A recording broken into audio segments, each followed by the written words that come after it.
Et si je te disais que Monkey D. Luffy est peut-être l'un des pires protagonistes de shonen, un héros irresponsable, égoïste et dangereux pour son équipage, un mec qui fonce tête baissée, provoque des guerres, détruit des pays et sourit après, et pourtant, on l'adore tous. Alors la vraie question, ce n'est pas est-ce que Luffy est un bon héros, mais est-ce que Monkey D. Luffy est un protagoniste catastrophique, et est-ce que c'est justement pour ça qu'il est génial. Introduction. Depuis plus de 25 ans, One Piece nous raconte l'histoire de Monkey D. Luffy, un garçon qui veut devenir le roi des pirates. Un objectif simple, une motivation claire. Mais quand on regarde ses actions, Luffy ne ressemble pas vraiment à un héros classique. Il fonce sans réfléchir. Il met en danger des populations entières. Il provoque des ennemis 1000 fois plus puissants que lui. Dans la plupart des shonen, le protagoniste apprend, planifie, prend des responsabilités. Luffy, lui, avance totalement au feeling. Et souvent, c'est le chaos autour de lui.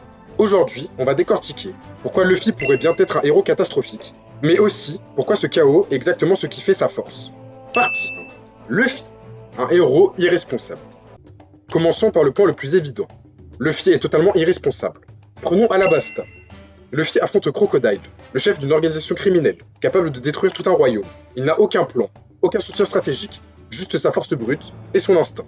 À Enies Lobby, il déclare la guerre au gouvernement mondial pour sauver Nico Robin.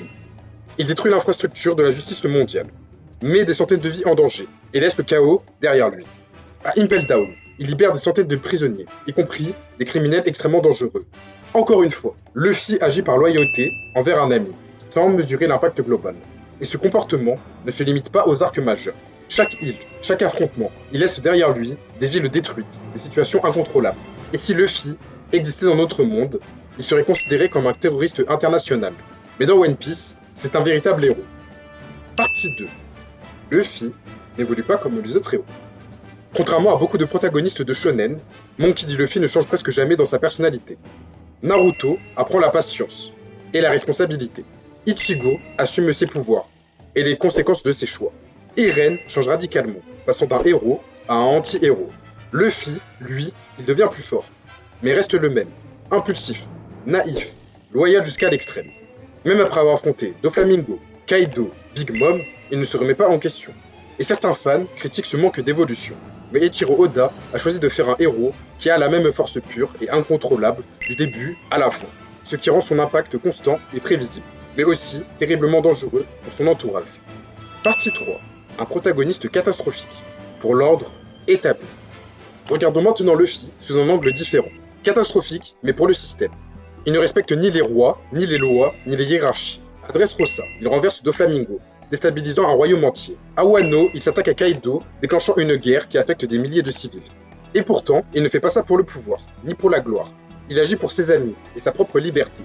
Luffy est une menace pour tous ceux qui veulent contrôler le monde. Pour le gouvernement mondial, il est incontrôlable, indomptable et imprévisible. C'est exactement ce qui le rend dangereux, mais aussi fascinant. Parce que tout ce qu'il touche, tout ce qu'il bouleverse, finit par inspirer d'autres à se rebeller contre l'injustice. Partie 4. Le génie d'Oda. Un héros qui change le monde, malgré lui.